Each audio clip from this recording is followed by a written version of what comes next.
A big thanks goes out to Squarespace for sponsoring this week's video. Well, hello everybody, and welcome to yet another video. Thank you ever so much for joining me this week. I have to apologize, I haven't put out any videos for a couple of weeks now, just because I've just been too busy doing workshops with my good friend Alistair Ben. And I guess it was about a week or so ago, Alistair and I had a workshop on the east coast of Vancouver Island, right near my hometown of Parksville, and we came across these wonderful wildflowers. So I've decided to, once the workshops were over, to come back and see if I can get some more photographs. Now, that was just over a week ago, so the wildflowers, they are still really good, but they are starting to fade. So I'm really glad that I came out now, because in the next week or so, it's supposed to get quite hot and sunny, which means that the flowers will just blow out. These flowers here in front of me are all camas. They're a wildflower of British Columbia. The bulbs you can actually eat. They taste somewhat like onions. And also in this area, there's just tons of chocolate lilies, or fritillaria, and I've never seen so many of them here, so that's the other thing I'm going to photograph today. Now, as far as cameras go, I've decided to use the Nikon D850, just because it's much easier to use when I'm photographing close-ups of wildflowers. The GFX, I can focus reasonably close if I put an extension tube, but most of the lenses don't focus close enough, so I can't really isolate the flowers very well. With this camera, I used to have a Nikon 200mm macro lens, which I sold quite a few years ago. I wish I hadn't now, but luckily the 70-200 still focuses quite close, and for these flowers, which are quite large, it's good enough to fill the frame with the flowers.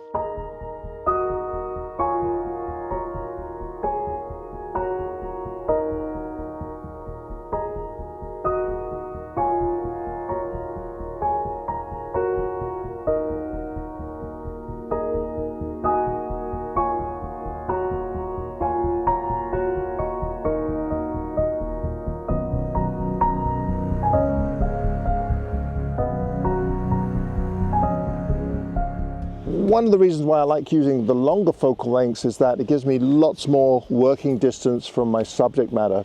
If I had, say, like a 50mm macro lens, yes, I'd be able to get much closer and I'd be able to fill the frame with macro objects, but it doesn't give you as much working distance, and that's what I really like, because you can pick and choose your flowers and pick and choose the backgrounds. If you're really close to your subject, then you just don't have that working distance. And plus, I don't want to get too close to these because I don't want to crush the flowers in the foreground. So I'm just concentrating on one little group. This is my first shot of the day, and I'll post it right now.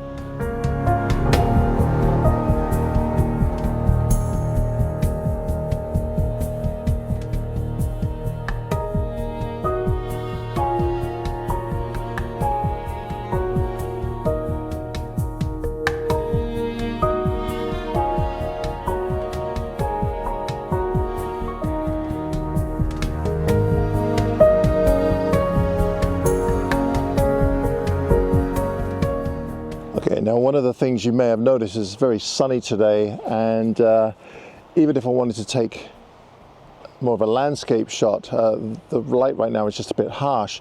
The great thing about taking close-ups is that you can somewhat control the light. So today I've brought out a scrim and some reflectors. The only problem with these is that you need something to hold them up. I don't have an assistant. I have two tripods, so the tripod that the Osmo is on right now, I'll probably use that just to kind of shade the light from the flower that I'm photographing. The other nice thing is you're not tromping on flowers if you do that. So the flower that I'm photographing right now is just in the foreground here, but the light is just a little bit too harsh on it. So right now I just have this this diffuser, and all that's going to do is just diffuse the light somewhat, but still let light in so that it stays nice and bright. There isn't much I can do about the background, but that should work out okay. That's fine. It's going to be really blurry in the background. So what I'm going to do is I'm going to grab the tripod, and I'm just going to support this so I don't have to try and hold it while I'm taking a photograph at the same time.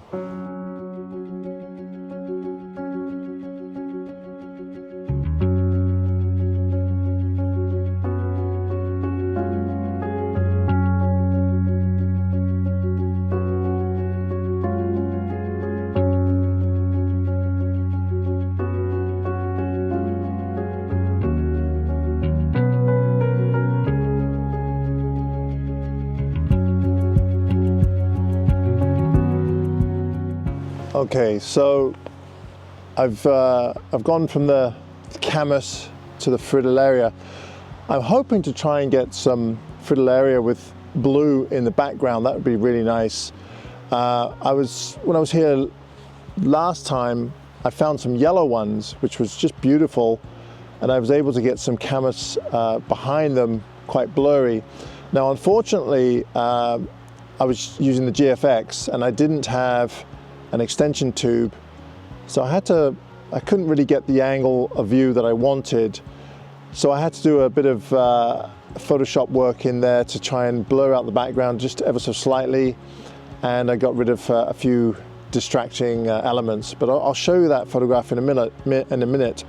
Now with this, the fritillaria, they're very pretty, but they don't have a lot of color to them.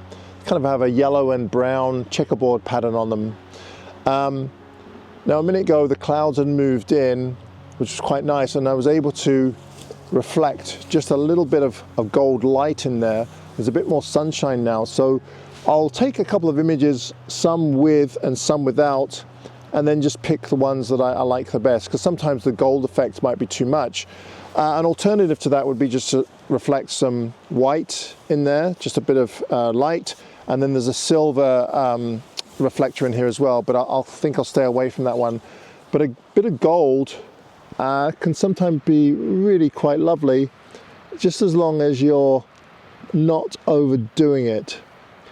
Now I'm shooting at pretty much almost wide open, 5.6, 400th of a second. It's quite windy. ISO, let me see, 100. So let's give this a go. Hopefully we'll get some couple of sharp images out of this, and then I'll take some without the reflector.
A big thanks goes out to Squarespace for sponsoring this week's video. I've been using Squarespace for a few years now, and what I enjoy about using the platform is its elegant design templates and ease of use. With Squarespace, you can start a completely personalized website with the new guided design system, Squarespace Blueprint. Choose from professionally curated layouts and styling options to build a unique online presence from the ground up. Easily launch your website and get discovered fast with integrated, optimized SEO tools so you show up more often to more people and grow the way you want. Whether you sell physical goods, digital content, or services, Squarespace has the tools to start selling online. Make checkout seamless for your customers with simple but powerful payment tools. Accept credit cards, PayPal, and Apple Pay. And in eligible countries, offer customers the option to buy now and pay later with Afterpay or ClearPay. If this sounds appealing, why not head on over to squarespace.com for a free trial, and when you're ready to launch, use the code AdamGibbs to save 10% off your first purchase of a website or domain. All right, I've given up on the tripod because it's just too much of a pain. So I've decided to just handhold, and it's quite bright out and I'm shooting wide open anyway, so there's not really much point in using a tripod. One of the problems I'm having is the wind is blowing a lot, so trying to get something in sharp focus at a shallow depth of field can be a bit of a problem. Right now I'm concentrating on these 4 wonderful fritillaria. 2 of them are overhanging and 2 are just kind of hanging below them. I've taken some without the reflector, but I've decided to use the scrim to just punch a bit of light back in there. Not full force though, otherwise it just flattens it out. So just kind of to the side a little bit. Anyway, I think they look good on the camera. We'll have to have a look and see what they look like. One of the things that I do try to do when it is windy, or even when it's not windy, is try to keep my subjects parallel to the film plane. And what I mean by that is, say I have 2 subjects or 3, I try to line myself up so that I'm parallel to all 3 of those subjects, so that they're reasonably sharp, wide open. If one is off from being parallel, then it'll be out of focus, which is not always a big problem, but in this case it'd be nice if they are all relatively in sharp focus.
Well, this is a great patch of camas. So what I've decided to do is get down as low as I can, so I'm shooting through them and create this ethereal kind of purple haze around individual flowers. The hardest part is, well, getting up again, but also trying to find an individual flower that you can kind of focus your attention on that looks really great, and then have all of these other flowers surrounding it. The light right now is, well, the clouds keep moving in and out, so I wait for the clouds just to kind of move in and subdue that light ever so little. Right, as you can see right now, the light's getting harsh again, so I'll just wait for the cloud to move in about halfway, so there are some shadows but not too many, and then that's when I start shooting. Because if I shoot right now, and I'll show you a photograph of this, just adjust my exposure. It's just a bit too contrasty. I like it a bit more subdued, and also the purples show up better in diffused light.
Once again, thank you ever so much for watching this week's installment. I really appreciate it. If you did enjoy the video, be sure to leave a thumbs up. That's always appreciated. Also, if you head on over to adamgibbs.com and sign up for my newsletter, I've started to add a few tips in my newsletter just to add some value to it. So go check that out. All right, till next time. Bye-bye.